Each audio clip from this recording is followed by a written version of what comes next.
पाचन तंत्र, इसको क्या बोलेंगे? Digestive system. देखो पाचन किसका होता है? भोजन का होता है। और हमने पढ़ा है जो भोजन होता है ना, जो हमको बोलते हैं उसको संतुलित आहार। संतुलित आहार में क्या क्या होता है?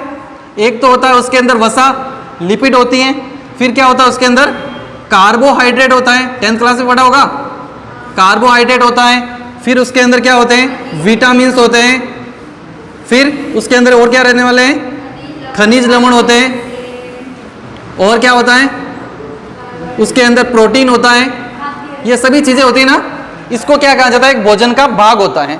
अब पाचन करना मतलब क्या है कि ये जो हमने खाना खाया है, पाचन की परिभाषा की बात करें तो ये क्या कहता है? बड़े जटिल अणु जो होते हैं, क्या है?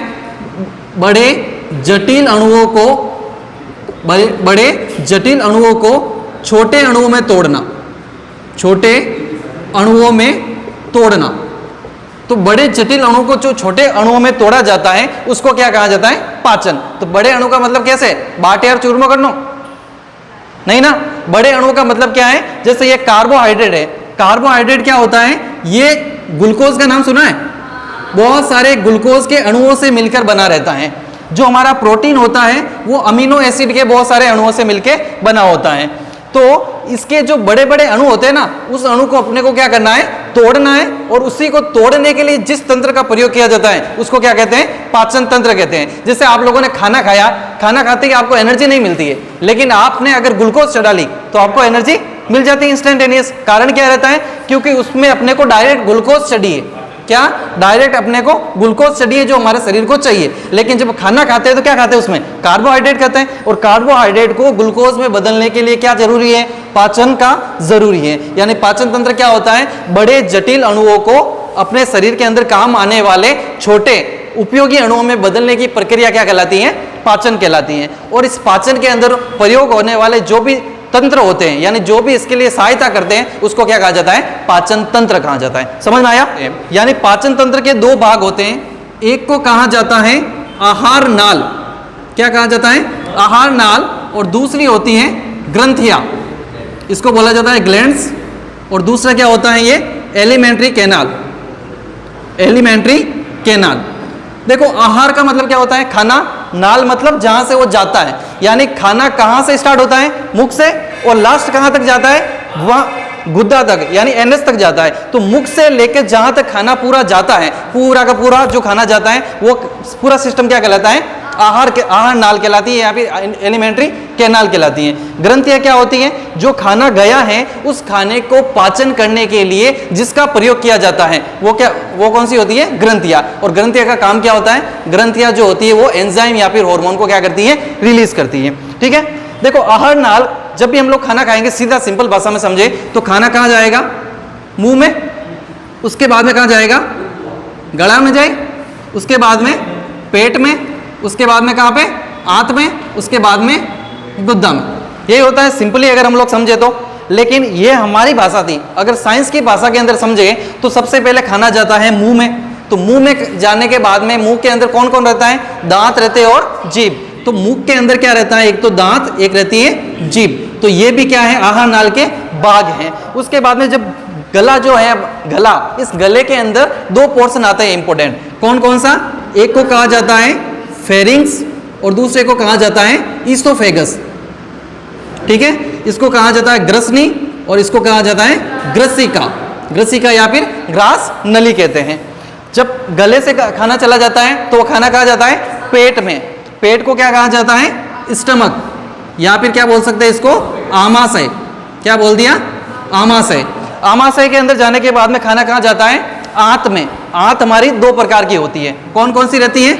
छोटी आंत और बड़ी आंत, small intestine and large intestine. और उसके बाद में जो बड़ी आंत का सबसे लास्ट वाला सीरा होता है उसको बोला जाता है एनस। ठीक है। ये पोर्शन रहता है हमारा खाना जहां जहां से गुजरता है। अब इनके भी कुछ न कुछ भाग होंगे, उसको हम लोग पढ़ेंगे, चित्र के माध्यम से समझने वाले हैं। जैसे दांत होते हैं। दांत कितने प्रकार के होते हैं? 4 प्रकार। मुख कहलाता है, इसको क्या बोलते हैं? माउथ। ये जो ओपनिंग है इसको क्या बोलते हैं? माउथ बोला जाता है। माउथ के अंदर जो या मुंह से लेकर गले के बीच में जो भाग होता है इसको क्या कहा जाता है? मुख गुहा। क्या कहते हैं? मुख गुहा।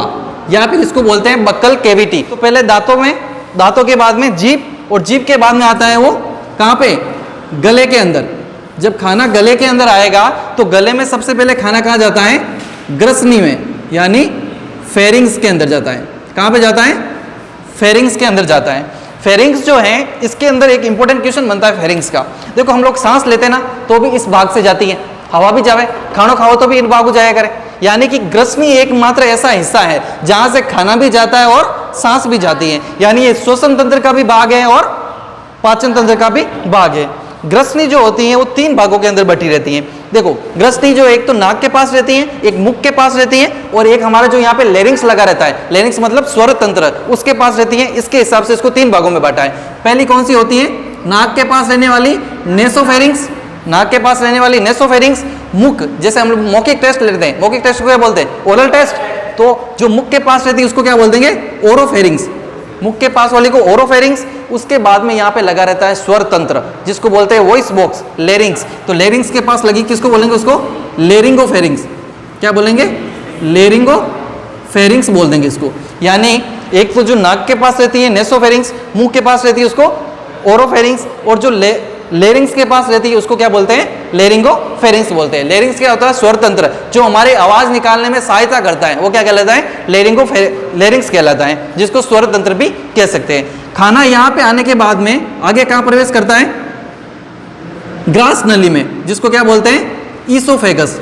देखो इसको कोई ईसोफेगस भी बोलते हैं, क्योंकि इसकी स्पेलिंग जो है ना, स्पेलिंग ओ से स्टार्ट होती है, तो इसको ओसोफेगस भी बोल सकते हैं और ईसोफेगस भी बोल सकते हैं। ठीक है, ये खाने के अंदर जब यहाँ पे आती है तो इसकी जो लेंथ है ना, वो लगभग 25 सेंटीमीटर रहती है, 25 सेंटीमीटर लेंथ रहती है।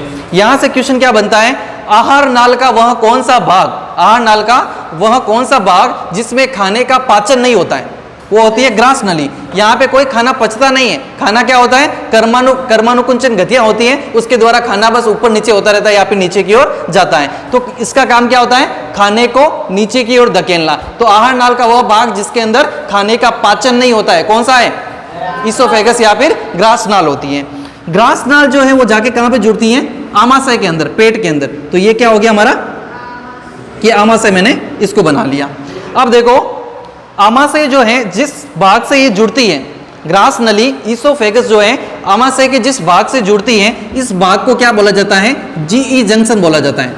जंक्शन मतलब संधि, संधि मतलब क्या होता है, दो का जो मिलना।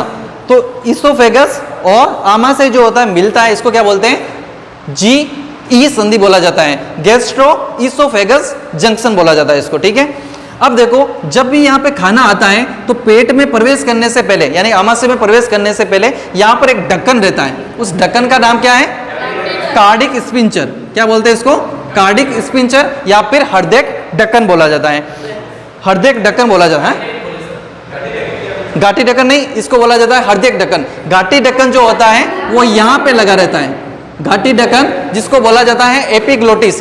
देखो जब भी खाना खाते हैं, खाना खाते हैं तो हम लोगों को क्या बोला जाता है कि खाना खाते समय अपने को बोलना नहीं चाहिए। क्यों नहीं बोलना चाहिए, क्योंकि जब हम लोग बोलते हैं तो बोलने के लिए क्या होता है, जो लेरिंग्स लगा रहता है ना, वो लेरिंग्स में से हवा आती है बाहर की ओर, तो वो जो घाटी ढक्कन होता है वो खुल जाता है और खाना कहाँ चला जाता है, श्वास नली में चला जाता है, जिससे हमारी मृत्यु भी हो सकती है। तो क्या होता है, खाने को और श्वास को अलग अलग करने के लिए जिस ढक्कन का प्रयोग होता है वो कहलाता है घाटी ढक्कन, या फिर क्या बोलते हैं उसको, एपिग्लोटिस। और ये इसका एक दूसरा नाम भी है, उसको बोलते हैं ट्रैफिक पुलिस, इसको ट्रैफिक पुलिस भी बोला जाता है। खाना यहाँ से आया, यहाँ पे ढक्कन कौन सा आ गया, कार्डिक स्पिंचर। अब देखो आवाज नहीं, आमाशय के 3 भाग रहते हैं। 3 भाग कौन से, एक तो जो रहता है हृदय के पास, उसको बोलते हैं कार्डिक पोर्शन। उसके बाद में एक मुड़ा हुआ भाग जो रहता है उसको बोलते हैं फंडस पार्ट या फिर हुंडिक भाग बोला जाता है। ठीक है, और ये जो लास्ट वाला सिरा होता है इसको बोला जाता है पाइलोरिक पोर्शन या फिर पाइलोरिक भाग, पाइलोरिक भाग बोला जाता है। ठीक है, अब क्या होगा, ये पाइलोरिक भाग जो होता है वो कहाँ से जुड़ता है, आगे जाके छोटी आंत से जुड़ता है। किससे जुड़ता है, छोटी आंत से। और छोटी आंत को जुड़ने से पहले यहाँ पर एक ढक्कन से ये लोग क्या रहते हैं, सेपरेट रहते हैं। पाइलोरिक भाग के पास वाला ढक्कन क्या कहलाएगा, पाइलोरिक स्पिंचर कहलाएगा। यहाँ से कौन स्टार्ट हो जाती है, आंत। कौन सी आंत, छोटी आंत। छोटी आंत के 3 भाग होते हैं, ये छोटी आंत, छोटी आंत, छोटी आंत के 3 भाग होते हैं। ये छोटी आंत बना ली मैंने। ये छोटी आंत के अंदर देखो 3 भागों में बटी रहती है। हिंदी में याद रखोगे तो बहुत टफ पड़ेगा, अब इंग्लिश में याद रखना। पहला भाग जो होता है यहां से लेके यहां तक सी आकार का जो भाग होता है इसको बोला जाता है ड्यूडेनम। क्या बोलते हैं इसको? ड्यूडेनम। बीच वाले भाग को बोला जाता है जेजुनम, और जो सबसे लास्ट वाला पोर्शन होता है इसको बोला जाता है इलियम। यानी कि ड्यूडेनम ग्रहणी, जेजुनम का मतलब अग्र शुद्रांत, और इसको बोला जाता है शुद्रांत। देखो इसके अंदर क्या रहता है, ड्यूडेनम जो होता है इसको ड्यूडेनम क्यों कहा जाता है? ड्यूडेनम का मतलब ही होता है 12। जैसे आप कहते 4 आंगल 5 आंगल, तो अगर आप अंगुलियां नहीं रख दोगे 4 अंगुलियां 8 अंगुलियां और 12 अंगुलियां, तो 12 अंगुलियां बराबर इनका ही रिया करे, लेंथ रिया करे, इन वास्ते इन्हें कहते ड्यूडेनम। ड्यूडेनम क्यों कहते हैं? क्योंकि इसकी लंबाई कितनी होती है? 12 अंगुलियों के बराबर होती है, लगभग 10 इंच के बराबर होती है, इसीलिए इसको क्या बोलते हैं? ड्यूडेनम। लास्ट वाला पोर्शन क्या कहलाता है? इलियम। सबसे बीच वाला पोर्शन कौन सा कहलाता है? जेजुनम। तो देखो जेजुनम जो होता है वो छोटी आंत का सबसे बड़ा भाग होता है। छोटी आंत का सबसे बड़ा भाग जेजुनम है, तो इसी के अंदर क्या होगा? सबसे ज्यादा पाचन क्रिया किसमें होगी? जेजुनम के अंदर ही होती है। Jejunum, duodenum, jejunum, ileum. ये जो इलियम होता है वो जाके जुड़ता है किससे? बड़ी आंत से। बड़ी आंत से जुड़ेगा, और बड़ी आंत से जुड़ता है कौन से भाग से? बड़ी आंत के कौन से भाग से? सिक्कम से। बड़ी आंत के कौन से भाग से जुड़ता है? सिक्कम से। अब देखो जब ये, एक बात बताओ, एक छोटी पाइप है बड़ी पाइप है, दोनों जोड़ा तो कहीं बराबर जुड़ जाई? नहीं, उसमें बड़ी जो भी पाइप रही उनमें थोड़ा सिरो बच जाई। तो क्या होगा? जब ये दोनों जुड़ते हैं तो यहाँ पर एक उबार, अंगुली नुमा उबार पैदा हो जाती है, जिसको क्या कहा जाता है? अपेंडिक्स। इसको कहा जाता है अपेंडिक्स कहा जाता है। ठीक है, जो होता है ना अपेंडिक्स का दर्द, वो अपेंडिक्स वाला दर्द यही है, अपेंडिक्स होती है। अब देखो अपेंडिक्स का काम क्या होता है? अपेंडिक्स 2 प्रकार का काम करती है। एक तो करती है पाचन का, और दूसरा करती है हमारे इम्यून रेस्पॉन्स का। पाचन का किसका करती है? ये पाचन करती है सेल्यूलोज का। अपेंडिक्स का काम होता है सेल्यूलोज का पाचन करना। इसके बाद में आता है बड़ी आंत। बड़ी आंत कहाँ से स्टार्ट होती है? यहाँ से। इस भाग को बोला जाता है सिक्कम। अच्छा, सिक्कम के अंदर क्या होता है? जो हमारे शरीर के अंदर कुछ अच्छे बैक्टीरिया होते हैं जो खाने को सड़ने से बचाता है, वो बैक्टीरिया कहाँ पे बनते हैं? सिक्कम के अंदर बनते हैं। सिक्कम के बाद में इसी का एक भाग होता है जो यहाँ से लेकर कहाँ तक चलता है? यहाँ तक, और इस भाग को क्या कहा जाता है? कोलोन। इस भाग को क्या कहते हैं? कोलोन। बड़ी आंत के 3 भाग हैं, सिक्कम, कोलोन, और सबसे लास्ट के अंदर यहाँ पे आ जाता है जिसका नाम क्या है? रेक्टम। ठीक है, एक तो हो गया सिक्कम, कोलोन, और उसके बाद में रेक्टम। बड़ी आंत के कितने भाग है? 3 भाग, सिक्कम, कोलोन, रेक्टम। सिक्कम के अंदर क्या होता है? बैक्टीरिया का निर्माण होता है। फिर यहां से जो कोलोन है ना, इस कोलोन को मैं अगर ऐसे बनाऊं, ये कोलोन, कोलोन के भी क्या है? 4 भाग रहते हैं। कौन कौन सा?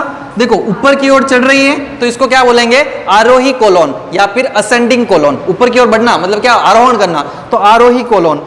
फिर यहां से ये सीधे सीधे चल रही है तो इसको बोलेंगे अनुप्रस्थ कोलोन, ट्रांसवर्स कोलोन बोलते हैं। उसके बाद में नीचे वापस जा रही है तो क्या बोलेंगे? अवरोही कोलोन, या फिर डिसेंडिंग कोलोन। फिर यहां से कोलोन जो होती है वो क्या होती है? थोड़ी सी मुड़ी हुई रहती है, और इसको बोला जाता है सिग्मोइड कोलोन। क्या बोला जाता है? सिग्मोइड कोलोन बोला जाता है। और ये सिग्मोइड कोलोन जो है वो कहां से जुड़ी रहती है? रेक्टम से जुड़ी रहती है। रेक्टम से जुड़ी रहती है, और रेक्टम का लास्ट भाग जो होता है वो क्या कहलाता है? एनस कहलाता है। ठीक है, ये कहलाता है एनस। तो यहां से क्या क्वेश्चन आ सकता है कि ई कोलोई जो बैक्टीरिया होते हैं, ई कोलोई बैक्टीरिया शरीर के कौन से भाग में पाए जाते हैं? तो वो पाए जाते हैं बड़ी आंत के अंदर पाए जाते हैं। ठीक है, डायग्राम से समझ में आ गया। अब हम लोगों के ऊपर देखते हैं कि खाना कहां से जाएगा? मुख के अंदर से। मुख के बाद में जाएगा जीभ, जीभ के बाद में ग्रसनी। ग्रसनी के कितने पार्ट हो गया?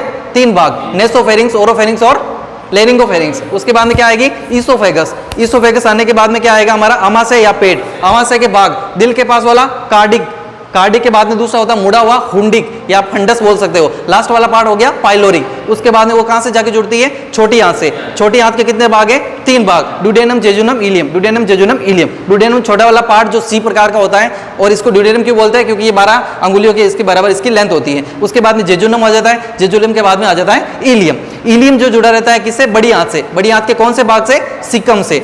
और सिक्कम और जब इलियम मिलता है तो यहाँ पर एक अंगुली नुमा उबार पैदा होती है, जिसका नाम क्या है? अपेंडिक्स कहा जाता है। तो कोई कहते नहीं हमारा अपेंडिक्स तो क्या अटने को नहीं बेटा, अटने है ना, जैसे मार दिल दुखे, दिल अटने को नहीं, दिल अटने जो कोई कहते हैं अपेंडिक्स दुखे, अपेंडिक्स अटने को नहीं, अपेंडिक्स अटने। ठीक है, तो अपेंडिक्स का काम क्या होता है, दो प्रकार के काम रहते हैं, एक तो इसका पाचन, किसका पाचन, सेल्यूलोज का पाचन किया जाता है, बच्चा इम्यून रेस्पॉन्स करता है कभी कभी। उसके बाद में सीकम